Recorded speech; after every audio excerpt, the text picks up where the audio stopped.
2017, right? Trump just got elected. He's doing this, like, yeah, great idea, it's great, yeah. And then he's like, and I'm running for president. What? Of America? Of the country? Alright, dude, cool. And your reaction to that was what everybody's reaction was. Like, that's unthinkable, that's unheard of, no way. But for me, it hit, it resonated. I imagine many of you had that feeling too. We're like, no, this makes sense. I didn't know at the time why, but eventually I quit my job. I joined his campaign manager in his mom's apartment in Hell's Kitchen. It was the scrappiest, least experienced presidential campaign team in the history of the United States of America, for sure. I'm definitely the least qualified presidential campaign manager in the history of the country, which is fun. Great title, I wear with honor. But the reason that it hit with me is probably a lot of you is that somehow I knew that Andrew Yang was right. I imagine I see a lot of nods. Yes, Andrew Yang was right. And you saw when we made the debate stage, we built the Yang Gang, and we grew. Because he was right. And look what happened. When we dropped out, COVID hit. And then what happened? You had everybody from Donald Trump to Nancy Pelosi to Mitt Romney to the freaking Pope saying, I love cash relief. I love UBI. Woo! Right now today, we have a version of universal basic income through the child tax credit in the United States of America. And that is Andrew Yang. Because Andrew Yang was right. Whether anyone wanted to believe it or not, he was right. Now, Andrew wants to start a third party. And what's the normal reaction? Oh, America? No, it's... That's ridiculous. That's unheard of. You can't do that. But guess what? Many of you, I don't preach to the choir, but what you all know, Andrew Yang is right again. And that's why, no matter what this man does, I will always respect him. I will always run through a wall for him. And many of you will. Many of you Yang will always do that because he is right. He does not care what the press says. He does not care what the world says. Like, this is fundamentally right.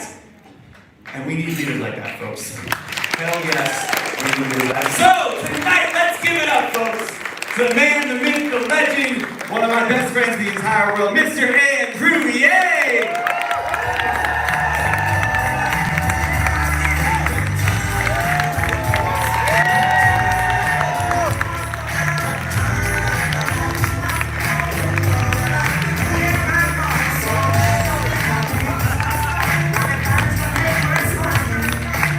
Hello, New York City, how are you? It is great to be back. It is great to be here and have the privilege of addressing you as both your mayor and your president. First, purging the whole yourselves at the same time.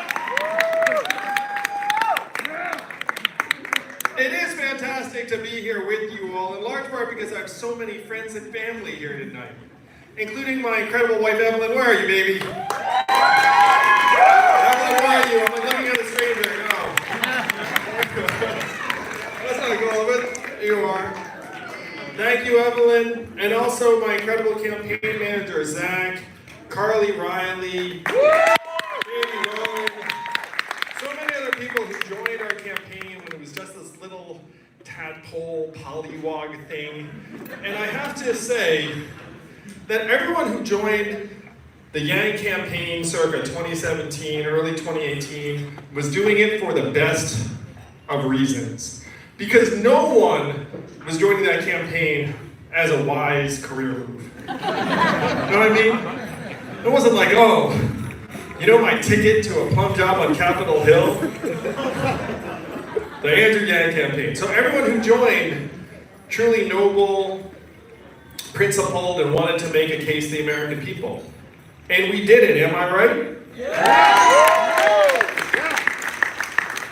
When I was running for president, 27% of Americans thought universal basic income was a good idea. Today, as we're here tonight, it's up to 65%, 2 out of 3 Americans, and we did that.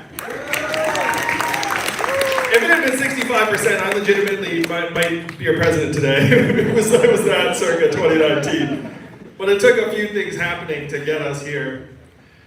Being here in New York, I showed up in the city as a 21-year-old college graduate, didn't know anything about anything, and I owe the city Evelyn, I owe the city being an entrepreneur and CEO. I owe the city being a parent. This city took me and made me into something else, really. I think it does that to a lot of people. And I remember when I was in my 20s living here in New York, just being here felt like a victory. You know what I mean? You know, it's like any month that you manage to be here, it's like, oh, I did it. I did it for one more month. New York. And why is that? It's in part because it's a little bit tough to live here, the rents are a little bit high, and every time you went to a friend's apartment, what did you think?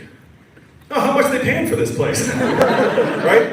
It takes you about 5 to 10 minutes to like kind of casually go and be like, so, what are you paying for this place? And they tell you this long elaborate story of how they got this deal of a deal, and then you're like, oh, the rest of it. But this city ended up giving rise to a career I never could have imagined in a presidential campaign that ended up surpassing anyone's reasonable expectation. But the beginning days were not easy, and Zach remembers it well, Carly remembers it well.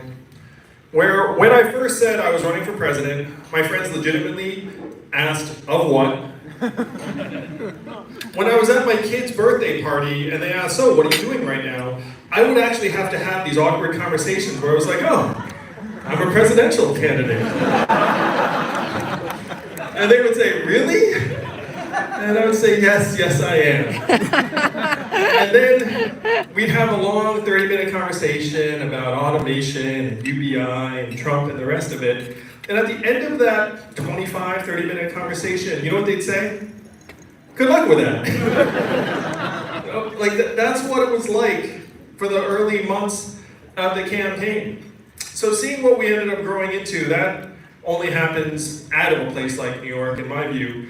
But my decision to run for president was actually born many years earlier. In 2011, when I started a nonprofit called Venture for America. How many of you work in a nonprofit right now? Raise your hand.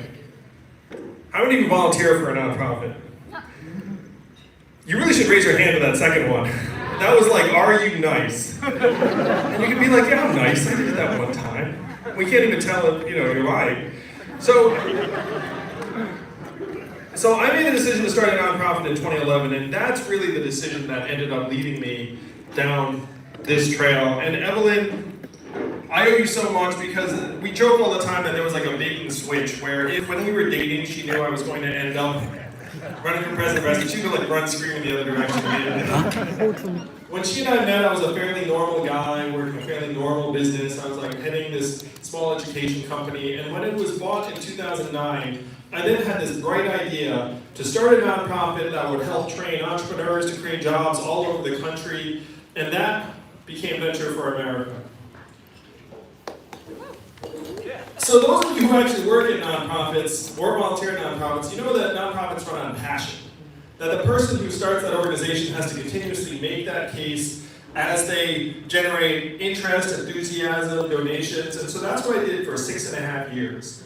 I was Mr. Can-Do, positivity, entrepreneurship, and that organization took me to places I had never been before. Places like Michigan, Ohio, Alabama, Louisiana, and in a lot of these states, I have to say, I was like, wow, things are pretty rough here. Like, it's not actually going as well as I'd hoped. And during this time, there were some real highs. I got to bring Evelyn to meet President Obama. My in-laws were very excited about me that week. And I remember vividly, we're going from the Roosevelt Room to another structure on the White House property. And I was like, yeah, screw it, when am I going to have another chance like this? So I go up to President Obama, I put my hand on his shoulder. And I'm like, President Obama, I'd like to introduce you to my wife, Evelyn. And so he just turns around, and this was his amusement of the day, I kid you not. He's like, nice to meet you. He like leans in on her, he puts the high beams on. You know what I mean? And then I was like leaning back, being like, nice to meet you too. I seriously see that's how he gets his entertainment for the day, is that just like, sort of awing someone's wife.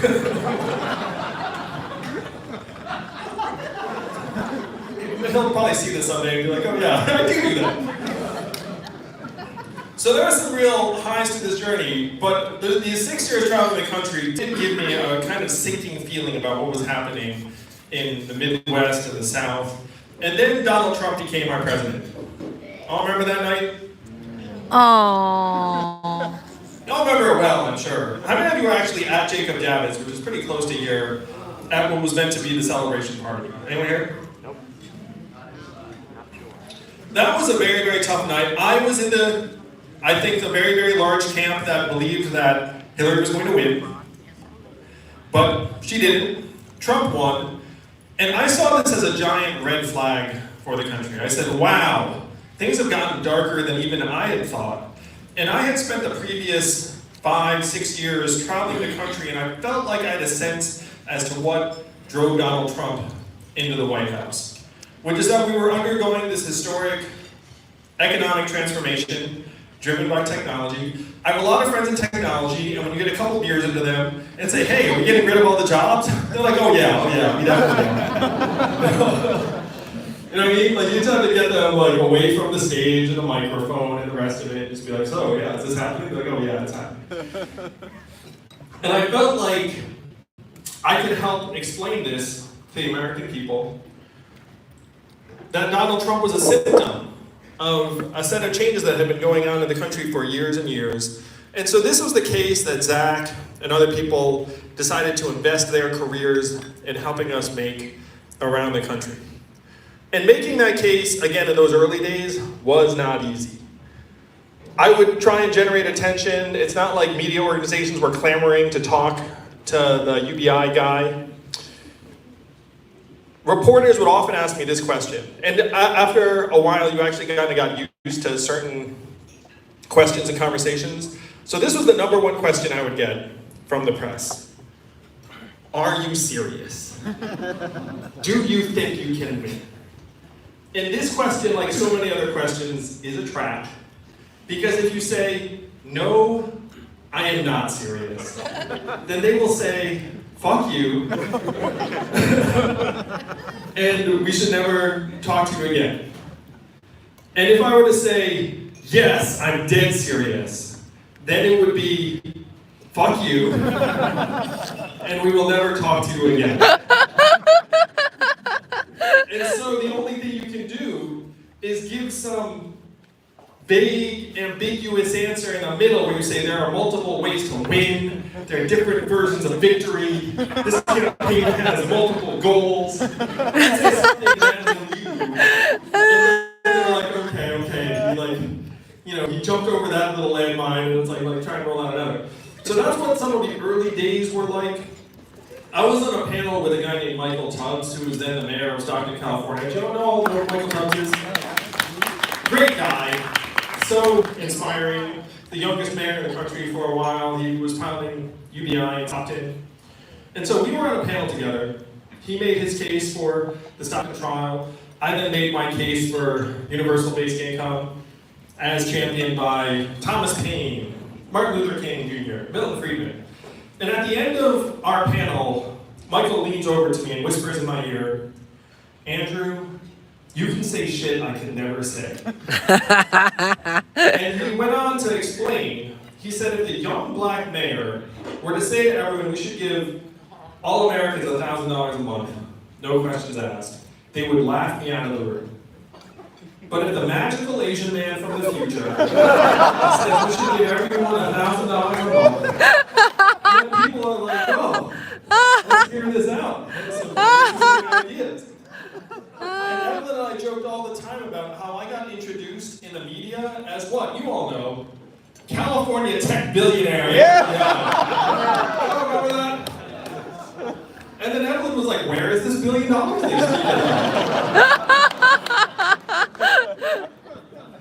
But I would actually play along and lean into a lot of this because I was like, whatever. You want to put me in that bucket, totally fine. I'll take whatever gimmick or label you want to put on me if it gives me a chance to make this case for people. But it was still rough going. I had friends who would host events for me, and watching your friend, who's actually going to bat for you, introduce you uncomfortably when you're running for president, where they're like, here's my friend Andrew, I don't really think he has a chance, but let's hear him out. Lots of good ideas. You're like, whoa, this is like the good one. So it was like that for months throughout 2018. And I'm actually going to give you a bit of a glimpse of the future. The energy started started to pick up right after the midterms in 2018. Because it turns out no one wants to talk about the 2020 election before then. So the same thing is going to happen in this upcoming cycle, where we're going to be living our lives until November of 2022, and then after the midterms, all hell is going to break loose. Because everyone's going to be like 2024 all the time. So we experienced that uptick after the midterms, but what really gave our campaign a chance to thrive and to grow was podcasts. How many of you heard about me originally through a podcast? Yes. So I hear Freakonomics. Sam Harris was a game changer. I was on Sam Harris, and then the next day, thousands of dollars worth of donations came in from perfect strangers, and that just continued on for a while. So not being idiots, me and Zach looked at each other and were like, well, that is great. Let's try and do that again. So any podcast that had a really strong following, we would try and get in front of. Turns out there aren't that many Sam Harrises out there. But Sam ended up leading to Joe Rogan. And that conversation was the biggest immediate lift that I had ever seen or experienced. Joe Rogan, for those of you who don't realize this, is the male Oprah.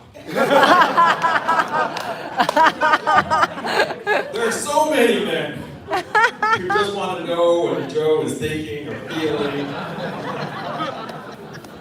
So I go to Joe Rogan's man hangar in LA, which is really what it is. Like, you know, like the man here, we dream about having a man cave. That man had a man hangar. Where you go, there's like the training ring, the sports car, the life-size werewolf from the American Werewolf in London. Whatever feverish male dream you can have, it's just like there in real life. And they're like, wow. And I've stumbled into like the temple of American masculinity in Los Angeles. So after that conversation, which was seen by millions of people, I got recognized on the street like that. It was pretty wild. Instead of thousands of dollars a day, we were getting tens of thousands of dollars in donations a day. We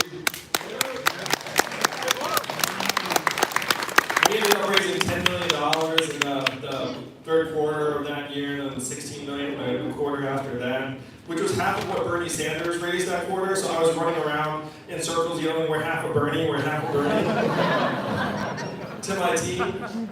And so throughout 2019, the energy around the campaign just grew and grew. I remember vividly the first time we were going to a rally where we ran into traffic on the way, and the team in the rental vehicle were looking at each other and being like, "What's the hell is traffic? We're going to be late to our rally." And then someone saw a gang sign in one of the cars, and we were like, "This is our fucking traffic. These people are going to our rally." Around the same time, we had a huge rally here in New York at Washington Square Park. How many were there for that? When I was walking, it was raining that day, that's true. Still didn't keep thousands of people from coming out. I'd walk the streets and everywhere I'd go would be like, "Yang, with you. Yang, where's my $1,000? Hey, let's do this." So it was pretty incredible. And when I started the campaign, Emma and I had a conversation. She was like, "Are we going to lose our privacy?" I was like, "No." I was like, "No." Which is kind of a funny thought. I mean, I was running for president, but I said to her, I was like, "Hey, if Amy O'Rourke walked in, or Jeanette Rubio walked in, would you know who they were?" She's like, "No." I was like, "Yeah, then we'd be fine." But then I also said, even for the politicians themselves, I was like, I could not fathom a world where I would get recognized on the street. And I will share with you all that as an Asian guy, I feel like I have something of an invisibility cloak. Where if you decide not to be conspicuous, and just like blend into the woodwork, just like that. So you just like stand still and just like. So the first time I started getting recognized on the street in that way, it was very jarring. I was like, "Oh my gosh," someone just come up to me like, hey man, you enter Yang, you enter Yang. It was like it was an illicit drug deal. Are you him? I was like, "Yes, I am." He's like, I love you, keep it up, keep it up. And the weirdest thing at that time, I was wearing like jeans and a hoodie. Like, you know, like if I look like this, it's like, okay, I get it. But I was, you know, fairly nondescript. So the energy started growing throughout 2019, make the first debate stage, which is when a lot of you were introduced to me. Remember you turned on the TV and you're like, oh, he's the guy, different. Yeah, no tie, the rest of it. Brian Williams was obsessed with that shit. Remember that? He was like, shut up on the stage without a tie.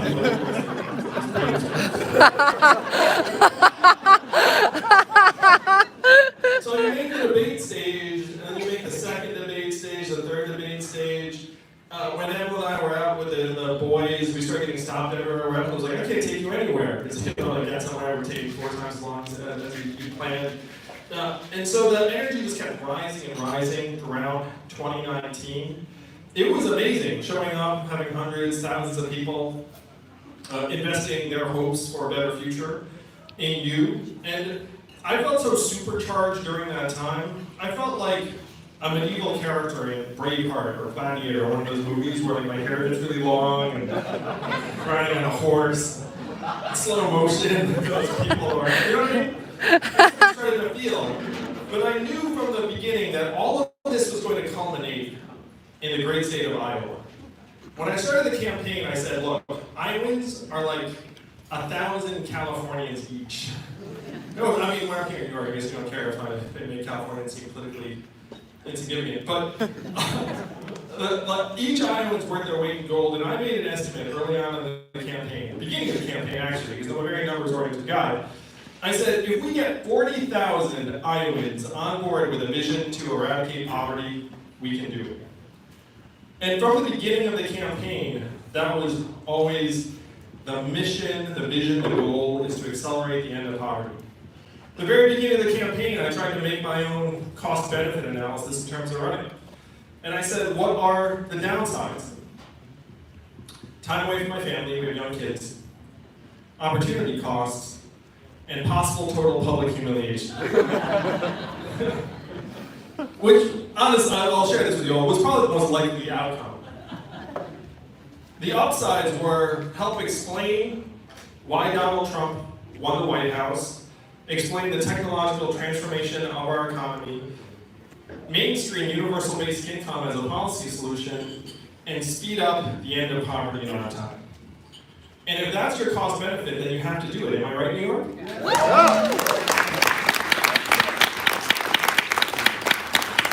But I knew that nothing mattered if we didn't get the Iowans on board. You get 40,000 Iowans on board, all of a sudden, you can speed up this entire process and maybe even end poverty not in some distant future, but right now. So that's what I would tell my team all the time is we have to go to Iowa. We have to fight it out, door to door, street to street. And hundreds, even thousands of volunteers from around the country came to Iowa in the dead of winter, January 2020, to knock on doors. How many of you were there in Iowa with us? Yes! For those of you who did not make a sound or a move, where the fuck were you? I don't know if you heard what I just said. We had a chance to end poverty. We just got enough Iowans on board. So, Evelyn and I were on a bus tour, 17-day bus tour. This is the first time my kids actually started to think that Dad was cool this entire time. Because when I was running for president, like whatever, Dad's away. When I was in the debates, TV, their mom would be like, hey, look, Daddy's on the debate stage, Daddy's on the debate stage. And they couldn't sit through it, it was too boring. I think their direct quote was, everyone but Dad is boring. So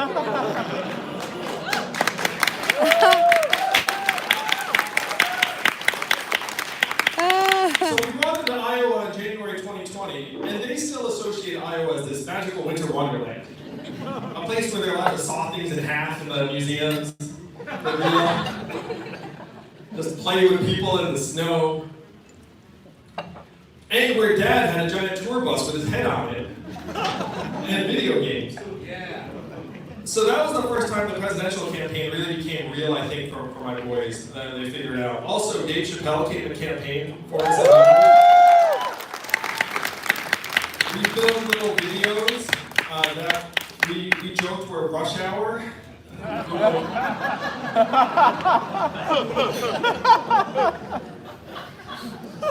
So we were going door to door, street to street in Iowa. I would get out of the bus. I would give my talk about how, look, you're seeing it happen. You saw it happen first. Your factories closed. Your farms are consolidating. Your retail stores are closing. You have to get in front of this curve before it gets to your highways, was the case I was making. And I would make this case in small towns.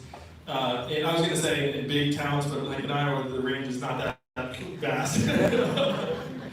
So we would make this case all over the place, and hundreds of people were showing up. It did feel like we were so surrounded by energy and enthusiasm. Again, hundreds of people would come in from New York, California, and from all over the country to campaign with us. We would see it everywhere. And so we began to feel like, wow, all things are possible. We could do what no one thought would even be conceivable in contemporary American politics. And then February 5th, we start gearing up for the votes. I gotta say too, I won the Iowa youth poll. I'm the first candidate in the history of the country that won the Iowa youth poll and did not win the actual conference. So if I was cut off the voting at approximately age 19, I would be your president. But unfortunately, they just let everyone vote. And so of the 40,000 Iowans we needed to get on board with this case, we got 8,914. We got 24% of what we needed to end poverty. Now, depending upon your perspective, that's either an incredible achievement or a missed opportunity. But I will say, as Braveheart riding the horse in slow motion with my hair flowing, it felt like the horse disappeared. And all of a sudden, instead of being on horseback, I'm on the ground being like, where's the helmet? Where's the helmet? So we head to New Hampshire, campaign our hearts out for the following week, have a similar result there, and then the team comes together with me. Actually, they did a little bit before New Hampshire results, and they said, Andrew, we think you should consider suspending your campaign if the voting in New Hampshire does not go your way. And when I first heard this, my heart sank. It's like a punch in the gut. Because imagine running your heart out and grinding it out for months, even years, and then being told, hey, this thing might be ending, from the people that are in the trenches with you. Really, really tough message. And so I said to them, why on earth would we do that? Let's just keep going. And they said, look, if you keep going after you have any plausible chance to win, it's going to be like the lights get turned down on you, where the press is going to completely ignore you and act like you don't exist. And I was like, well, I remember that from the beginning of the campaign. So, going back to that place, I don't seem to mind it if we can actually get the votes up, get the message out. And the case they made to me was, if you want to advance the cause for universal basic income, there are things you can do immediately. You can get other candidates on board. You can start an organization. And so the more they talked, the more I started to realize, they might be right. And during the campaign, I had been trying to get other candidates on board with universal basic income. I'm going to share with you all the debate story. So I ended up having to go back and forth with Bernie Sanders on the debate stage about universal basic income. He was for a universal jobs guarantee. I was for universal basic income. And then I said to Bernie, on national TV, I was like, Bernie, that doesn't do anything for my wife, who's at home with our 2 boys, for the millions of caregivers around the country. Bernie then immediately dropped it because he was told not to have any exchanges with a candidate on stage whose last name was not Biden. And then during the next commercial break, Bernie comes up to me, puts his arm around me, he's like, nice work, Andrew, nice work. Which I appreciated. But during this time after I dropped out, I was trying to push various candidates to endorse universal basic income. I was just saying, look, whoever goes for universal basic income, Bernie, I will be there to endorse you. Mike Bloomberg reached out out around this time being like, hey, Andrew, you want to endorse me? And I talked to my team about it and was like, if Mike puts up $1 billion for universal basic income, like I will get on board. And then his team came back and said, $1 billion contingent upon Mike winning. And then I was like, no, just $1 billion. And then that conversation ended up stalling. And so the process played out until it was very clear that Joe was going to win. And then I endorsed Joe on CNN. I don't know if you all remember that. And then was a surrogate for Joe. Went to Georgia with Evelyn and some of you to help try and win the Senate for the Democrats. Yay! But coming off that campaign trail, I still felt this massive, massive need, obligation to try and continue to make the case to grow the movement. I will share with you all that I was so single-minded during the 2.5, 3 years I was running for president, where I told people who are close to me, I have 2 jobs. Speed up the end of poverty and stay married. And as long as those 2 things are happening, nothing else matters. And so when the campaign ended, there was part of me that was like, okay, we did it. We accomplished our goal, we mainstreamed universal basic income, but then there was still this sense like, I'm still here, the Yang Gang, thank you all, are still here. Woo! And the problems are still here. Like the problems didn't get solved, you know what I mean? And so I spent the next number of months in 2020 trying to answer this question that's been plaguing you all for the last number of months and years, which is why do we feel so stuck? Why do we feel so negatively about our future and the future of this country? And I'm going to summarize in a number of big ideas why do we feel so stuck, and then New York, how we can fix it. I know, it's very daunting, but here we're going to go with this first part first. All right. The first big idea I want to present to you all is that we are at an era in American history where if everyone does the reasonable thing, we're fucked. What do I mean? Status quo. Well, there's like a set of incentives that will guide us in a particular direction that will lead us to violence and ruin. All right, what am I talking about? What is the approval rating for the U.S. Congress right now as we're here together? 25%. No one's guessing high. Everyone's like, it's pretty low. I'm gonna take a shot somewhere. 28%. 3 out of 4 of us unhappy. What is the re-election rate for individual members of Congress? 95. 94%. That's a pretty massive gulf. Am I right? Yeah. So how is it that so many of us can be really upset about what's going on at any moment in time, but our legislators have a re-election rate the equivalent of the win rate of the Michael Jordan-led Chicago Bulls? It's like the incumbents are the 96, 97 Bulls, and their challengers are, I don't know. The Knicks are good now, so I can't use the Knicks. No, he's also good. I'm taking Minnesota Timberwolves. So how is it that there's such a vast gulf? And the answer is in the numbers. You know, I'm a math guy. It turns out that 83% of the districts in America are either very blue or very red. So if I get through the general election, I win in 83% of the cases. That means if I get elected into office, how do I keep my job? Avoid getting primaried from within my own party, which means I just have to placate and please the most extreme partisan voters for 10% of my district. And you gotta say, those 10% are a little bit weird a lot of time. Not all of them are here tonight, let's put it that way. So this is the system of incentives politically, that if you want job security, you just have to avoid the most extreme flank of your party getting mad at you enough to primary you. This system of incentives will quickly take someone who's relatively rational and reasonable and make them seem unreasonable pretty quickly. And I will tell you all, as someone who's been around now dozens, hundreds of legislators, they are much more reasonable when the cameras are off. You talk to them individually, they seem like a fairly normal person. Some of you have had this experience, right? Yeah. Then you get the camera on, you're also like, where's that coming from? It's because their political incentives are to seem more extreme and ideological so that they avoid getting challenged from within their own party. Then you layer on top of that media organizations who now are rewarded for separating us into ideological camps, you know what I'm talking about, and then social media pouring gasoline on the whole thing.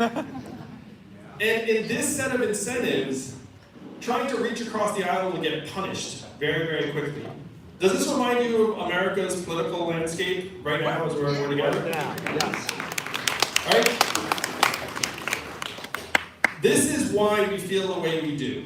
And unfortunately, this is going to get worse, not better.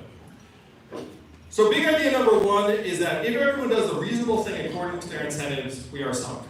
The second big idea is that we're at a point in American history where all things are possible. And I generally mean the bad stuff. Like whatever nightmare scenario you can imagine upcoming, it's on the table. No, 42% of both Democrats and Republicans now regard the other side as evil or their mortal enemies. You can sense that we're getting more and more agitated, angrier, and tipping closer and closer to political violence, even Civil War 2.0. How many of you think that's hyperbolic? How many of you think that's pretty accurate? And for scholars, there are scholars who do this, who measure political stress. Right now, the United States political stress level is literally at Civil War levels.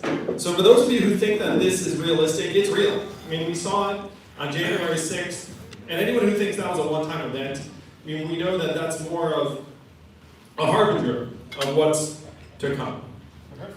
Or someone called it a rehearsal. And I will say, the reactions to it, I mean, you can see very clearly that people now see things through an ideological frame. There are media organizations that just want to serve up a particular narrative because that's where their profits come from. Their profits do not come from challenging their viewers.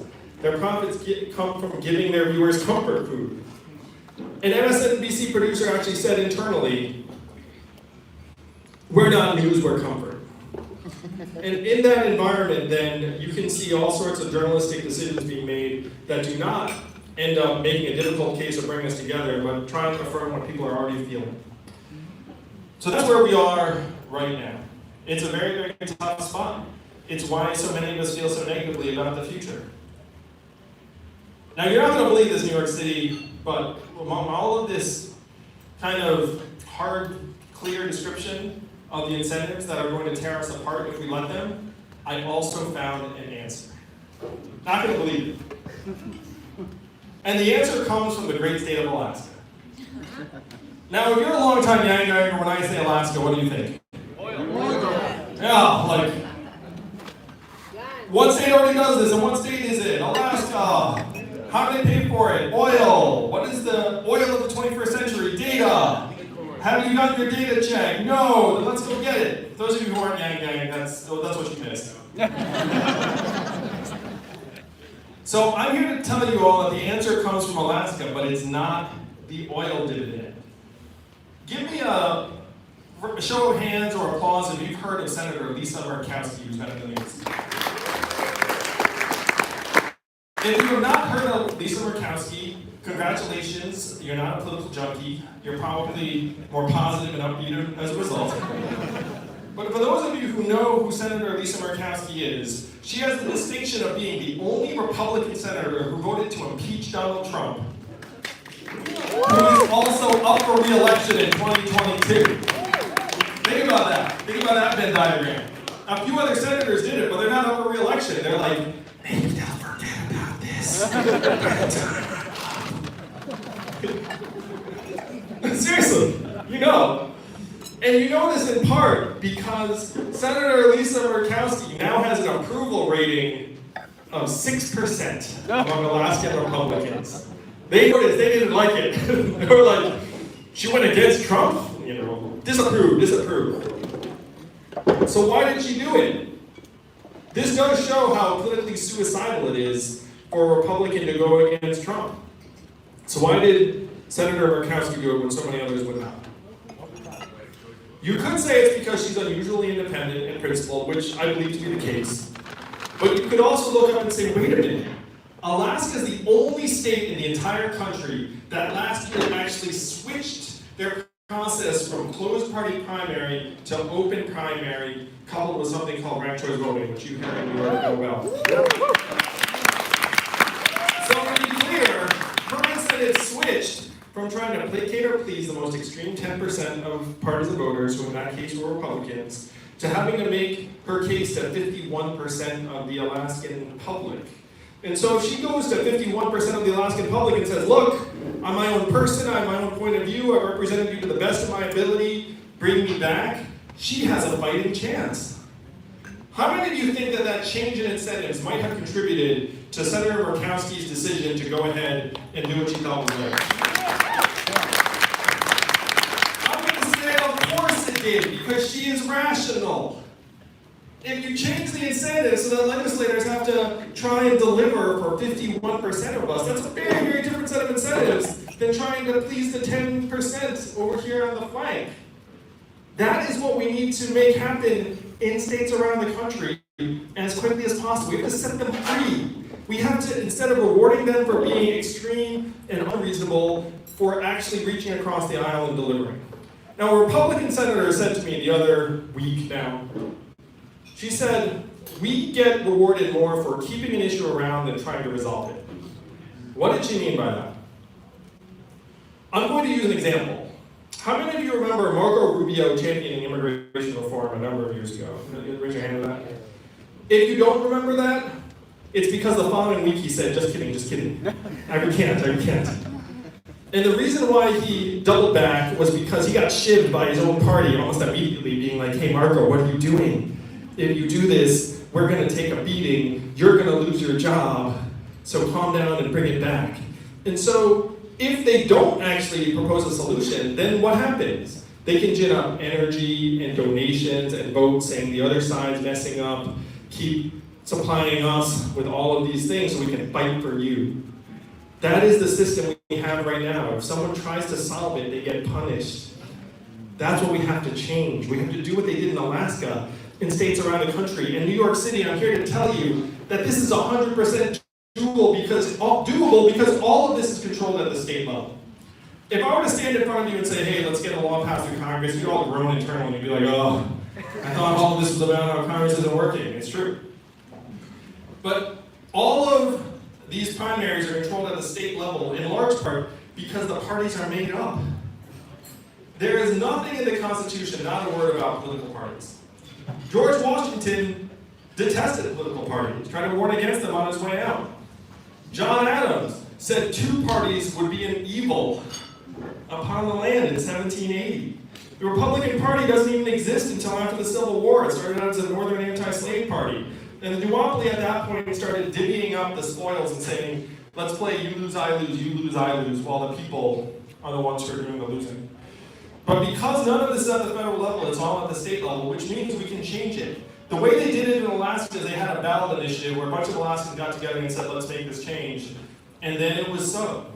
And in 24 other states around the country, they have the same exact thing. What do you think about marching around the country and trying to free up legislators so they can be rewarded for being sane and reasonable? I just wish that New York was a ballot initiative state. Maybe it will be. Who knows? Maybe we can make that happen. There's some people in this room I know who want to make that happen. And I will say that New York, it is an emblem of one-party rule. I'm just going to share a couple of numbers from my mayoral. So, 900,000 people voted in the Democratic primary that I was a participant in. Maybe that sounds like a lot. It was actually higher turnout than the years before. But in a city of 8.3 million or more, 9.3 million, about 10 or 11% of New Yorkers effectively decided who the next mayor was. That's really, really low in the scheme of things. And if you were an independent or Republican who wanted to vote in that primary, you couldn't, unless you had registered 4 months before, which, by the way, would have been very, very unusual for someone who was independent or Republican to do. So this is the norm in elections around the country, and this is what we have to change. We have to actually open it up.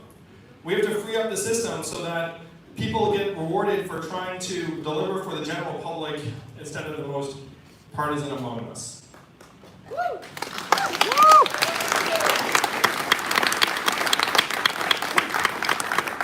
So this is the case that I am now committed to making for people around the country. And it's a winning case because we all see that it's not working right now. The duopoly is designed just to clash and clash while the rest of us wonder what happened to our country. It turns out that 62% of us want an alternative to the duopoly, but we keep being told we can't have one. We keep being told that, oh, you're going to mess it up. You're going to mess it up for someone else. And I do want to touch on very briefly that anyone who's concerned about the spoiler effect, all we need to do is move to ranked choice voting and then the spoiler effect is solved. It's one of the reasons why New York City, it came from a guy who lost a ranked choice voting election. Ranked choice voting is the best.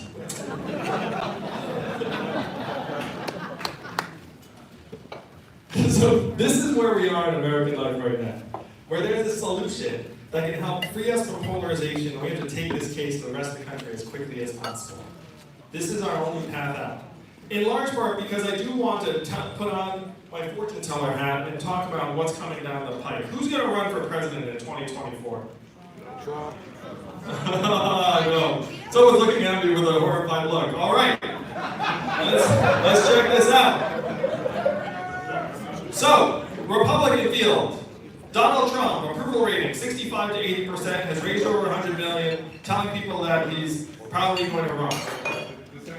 His opponents, Ron DeSantis, who has told people privately, if Trump runs, I will not run. Nikki Haley, who has told people publicly, if Trump runs, I will not run. His likely opponents are going to be Chris Christie, Mike Pence, maybe Larry Hogan. I know you're laughing. Trump probably rolls through that field. If you're a Republican figure who thinks you have a bright future, just wait out a cycle. Why would you go against Trump? I know you're shaking your head, but this is rational, right? So you have Trump coming on one side. Who's coming from the other side? In the blue corner, I'll be like a ring announcer. In the blue corner, out of Scranton, Pennsylvania, 81 years young. So Joe Biden, incumbent, defeated Trump once, most likely person for the Democrats to run. Issues, right now, running at 43% popularity and getting long in the tooth. Options. Kamala Harris, your sitting vice president. Ooh, problems. Kamala Harris consistently pulls 4 or 5 points worse than Joe. It's just that. After her, then you have a competitive primary. It's not what the party wants to do when Trump's coming up, so it leads you back to Joe Biden. So the likely scenario in 2024 is Biden-Trump, the sequel. Combined age, 158. So this is where the country's heading. Pretty quickly. I mean, I hate to be the bearer of bad news, but a lot of you are thinking this. So the question is, how do we make use of the next 12 months?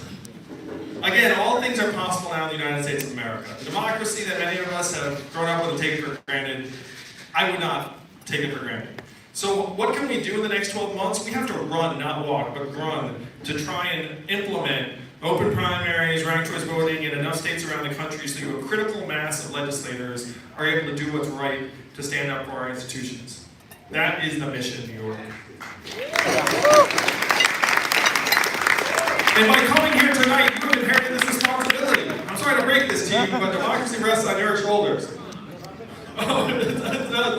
You're like, whoa, I just came to someone invite me. Didn't know I was going to inherit the preservation of American democracy, but it's true. This is a mission and a message that we need to take to the rest of the nation as quickly as possible. And I want to close on this big idea that I discovered during the trail, that I think you'll all feel and resemble. I was running for president, I was doing my thing, then a political consultant came to me and said, Andrew, you are terrible at this. You're making all of these factual appeals. It's not what people want. You have to make emotional appeals, tell stories about this person, tell them the red meat issue, and then they will applaud and they will like you. And I heard this and I was like, wow, is that right? Is this person right? But what I discovered when I was running for president is that the way I communicate, the way I'm talking to you all right now, it ended up being a new political language. A new political language that reached some people that didn't like politics, some people that defied any kind of prior political alignment. Because it turns out that right now all politics is tribal, and our politicians have figured it out.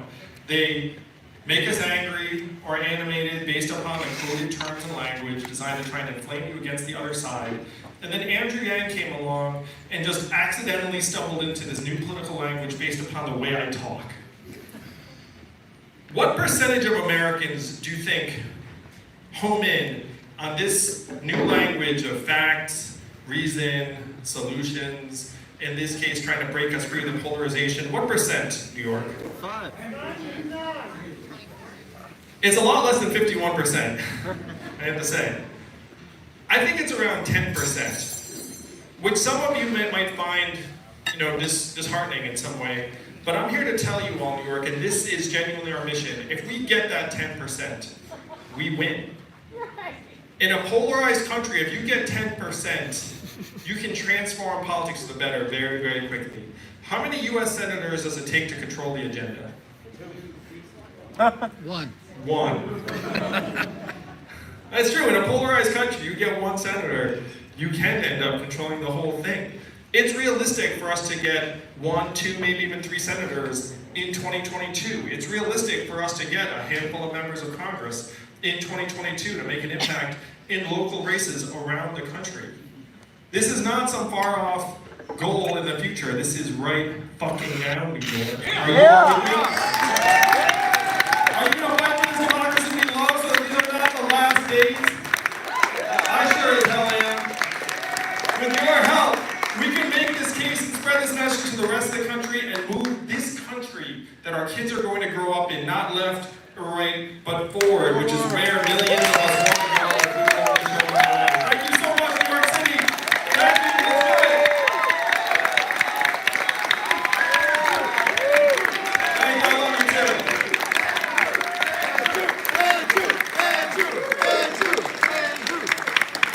Thank you very much, New York. Thank you.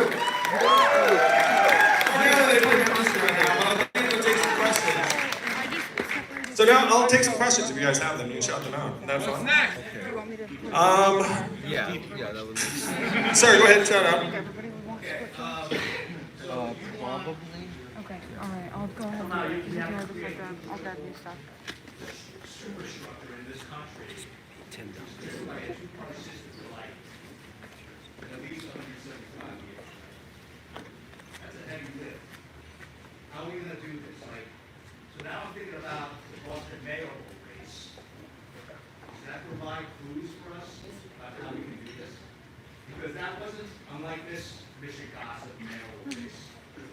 You had 2 parties, a very weak candidate and a very strong candidate. But in Boston, somehow they created a different system where there were party primaries, but then the final election was like, I don't know enough about it, but it wasn't party driven. Is this something that we can work off of? So for those who didn't hear the question, he's saying, hey, one is a very, very heavy lift because the 2 parties have been at it for a long time. And is asking whether we can take lessons from the Boston mayoral race as an emblem of something that worked. I'm somewhat familiar with the dynamics of the Boston mayoral race. It was interesting that you essentially had 2 candidates because of the process. They were both Democrats. And this is similar to what's happened in California, which a number of years ago now went to something called, they call it jungle primaries. I don't know if that's kind of like a tongue-in-cheek name, but it's a primary where anyone can participate, and then the final 2 candidates come through. So every once in a while it's 2 Democrats, it's often a Democrat and a Republican. And so this California change is half of what Alaska did and half of what I want to do in places around the country, to your point. Which is that if you have open primaries that anyone can run, anyone can make a case, and then you choose ranked choice voting so that there's no spoiler effect, that to me is the best recipe for rewarding people who actually can build broad coalitions, who can reach across party lines, who aren't beholden to a particular machine. So what Massachusetts and California have done is part of it, but I want to take it a bit further. Interestingly enough, Massachusetts actually had ranked choice voting on the ballot last year, and it looked like it might win, but it did not win, in large part because the governor came out against it, because I think his lieutenant governor had political considerations where they thought that it would be advantageous for them to keep the current system. The big issue you have in terms of this democracy reform is that if you were an elected leader in the current system, would you want to change the system? No. No, because you're like, oh, I figured this out. Like, I know who controls it. Everything is. If you were a political consultant who makes a living off the system, would you want to change it? No. No, because again, you figured it out. You're like, okay, I know how to make it happen. So this really has to be a force that rises up from the people saying, look, the game is rigged, your incentives are not actually designed to serve the public good, so we want to fix it. This is going to be an outside of the establishment force that comes in and makes this change based upon just the good of the people.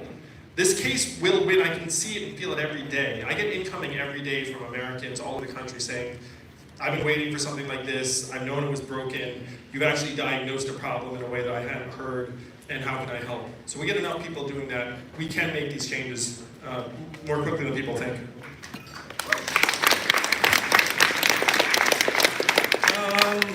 You're so young and cool, never mind. I'll tell you what, I'll even give you the mic too.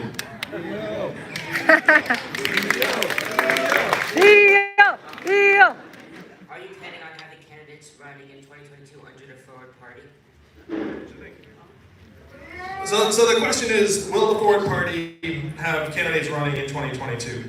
And the answer is that we're going to support aligned candidates, however they're running. So most of them will be running as Democrats or Republicans, because that's just a practical thing in districts around the country. Maybe independents, there's some independents running.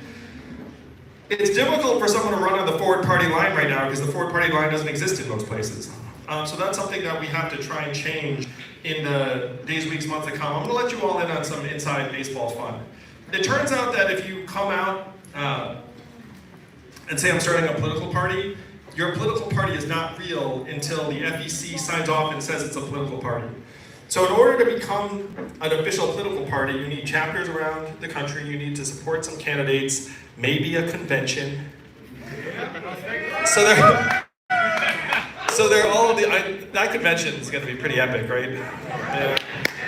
Yeah, some of you will be there, I can sense that. So we're going to support candidates in 2022 from the local level on up, you know, like school board, city council, whatever it is, like, you know, in races around the country. But they probably won't be running on the Forward Party line. Still, so fun, right? We can support anyone. Good Republicans, good Democrat, like anyone who wants to change the system. Yeah, it's fun. I will say I've been an independent for about a month, and it has been fantastic. Someone on the street literally yelled at me, "Hey, independent!" And I was like, "Whoa, that never used to happen to me before." Ching.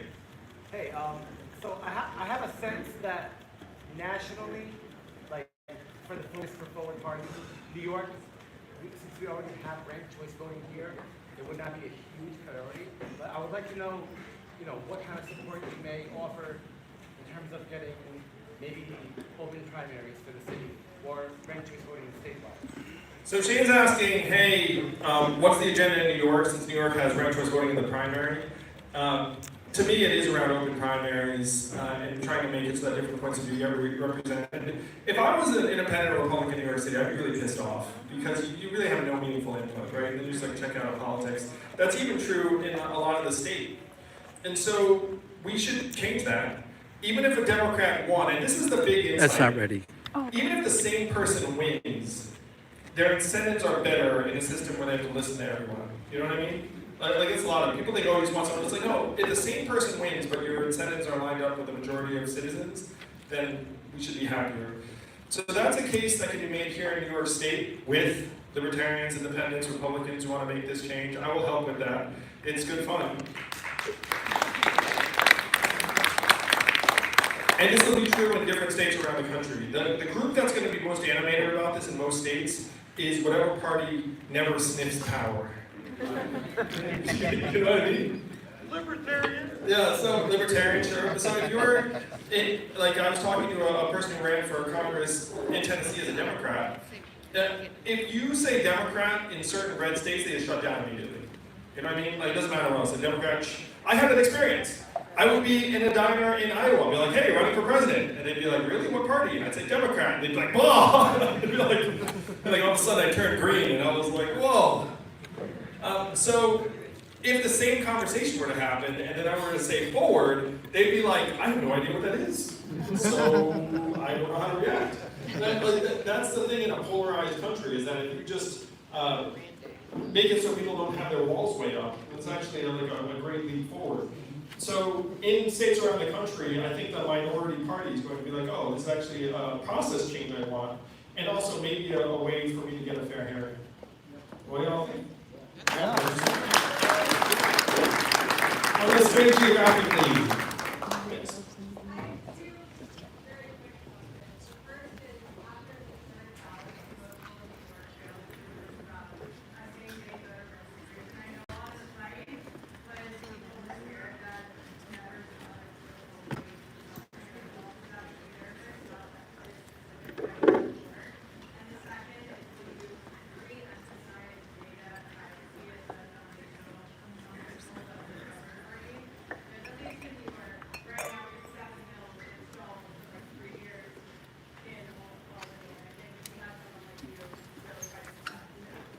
I like this, I like this. If you didn't hear those questions, the first is, I was very sad that those ballot initiatives did not pass. Like that was heartbreaking. Like same day voting and a bunch of other things that were very, very positive. If you have this open primary system we're describing, then there is no danger of someone like crossing lines and voting in someone else's primary because it's everyone participating. But that ballot initiative would have been great.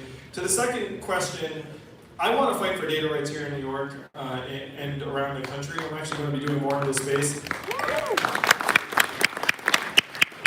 We should be very, very both angry and frightened that we're being turned into rats in a maze. They're making $200 billion a year off of our data every year. We're not seeing a dime of it. All it's giving us is, headache, heartache, mental health problems for our kids in particular.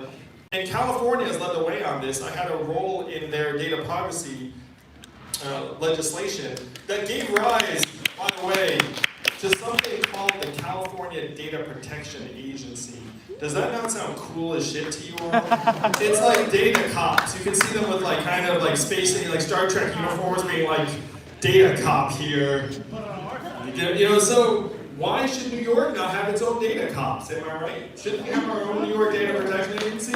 Why is California's data getting more protection than ours? So if you make that case here in New York, we can freaking shame them. Shame New York legislators. But yeah, I definitely will help you make that case. You're right. Sir. Hi, Andrew Yang. I want to make two statements and a question, actually. One, I want to commend you for approving or helping out Catherine Garcia. I think that was a great thing for our red choice voting. Two, my only concern is communication. When I talk to my friends about you at the Ford party, and they think third party, they think that's not going to work. So it actually goes down to the main question. How do you plan to fight against the misinformation? Let's be honest here, certain big news media does not want your motivation, your initiative to continue. I actually genuinely believe that. How do you continue? How do you plan to fight against the media? No. I love this question. Joe Rogan? Another Joe Rogan show? No, this is really compelling stuff. So you didn't hear it. The first thing is he thanked me for trying to support Catherine Garcia in the race, in part because the rank was going down. I appreciate that. It's like I like Catherine, and I thought, well, if I don't win, I'd like her to win. So I might as well express that to people. But the question he asked is something that I've been dwelling on, and I have an answer for you. It's so much fun. So he said, hey, major media organizations are going to try to drug you and the third party and make it seem impossible and either marginalize or ignore you because that's their incentive. That's the point. And so what do you do about that, New York City? And the answer is create your own enormous media organization. Yeah.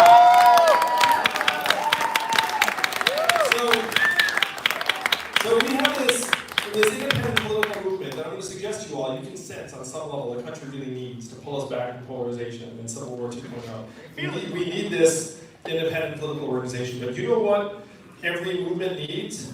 An aligned media apparatus.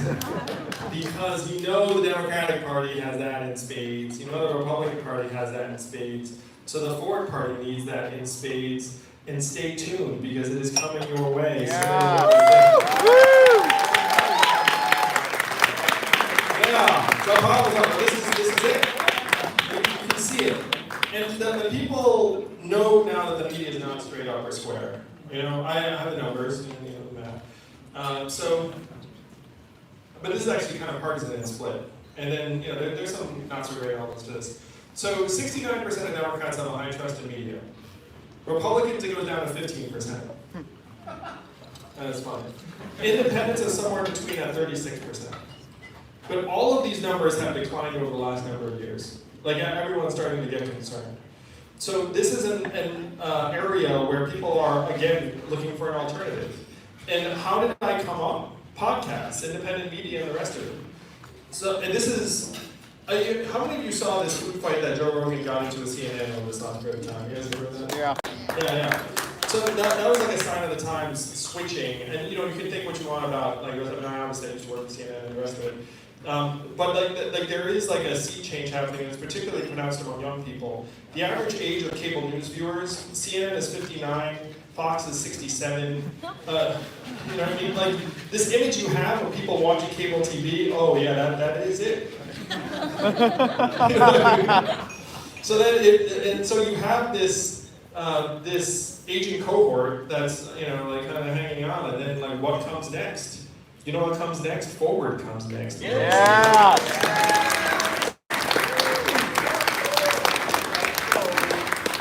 One last question, and then it's photo time, maybe book signing time. And Abdul, I'll give it to you, brother. Here you go. Are you concerned after what happened in Virginia and what almost happened in New Jersey, that CNN and MSNBC, these major outlets, it seems like every time the Democrats lose, all they like to do is villainize people and say it's their fault, or make someone a boogeyman. They might look at your Forward Party and say, you know, maybe you're part of the reason why what happened in Virginia happened and what almost happened in New Jersey. Even though that's not the case, how do you combat that? Good question. What's really funny is like I almost tweeted like I don't think I had anything to do with what happened in Virginia.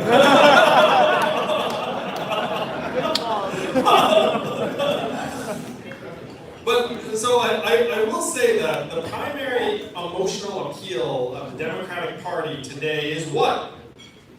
Fear.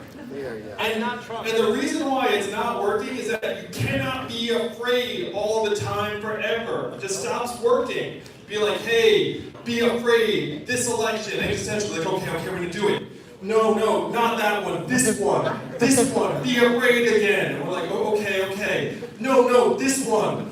Fear, afraid, and then we're like, oh my gosh, like I'm not sure I can handle any more of this. Like that case is not going to work, and they're groping for a new one. You know, like so I feel your point. It's like you can tell I have like a sense of what's going on in 2022. I think you all know too. 2024, and the question really is, how can we change the dynamic in the time that we have to allow us to have 2026, 2028, and the rest of it? That's really the answer. So this is urgent. Again, I hope you feel this. You know, like we're being sedated, we're being manipulated, we're being inflamed, brainwashed in different ways. We need to get our heads up, amend the real system, and then we'll have a chance to solve the real problems and to thrive as a people. Thank you all so much. Thank you. Now stick around. Teach you all. Take pictures. Thank you all so much. I love you all.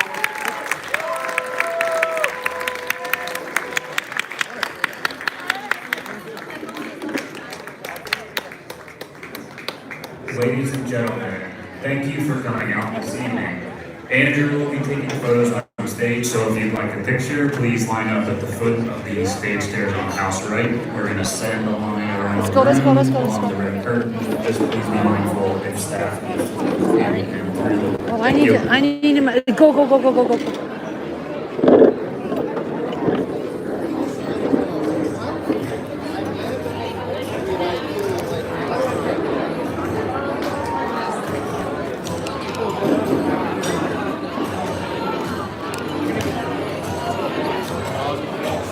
So here is the line for taking pictures with Andrew. So I think I'm going to end this broadcast. And here I'm going to keep taking videos so I can share with you.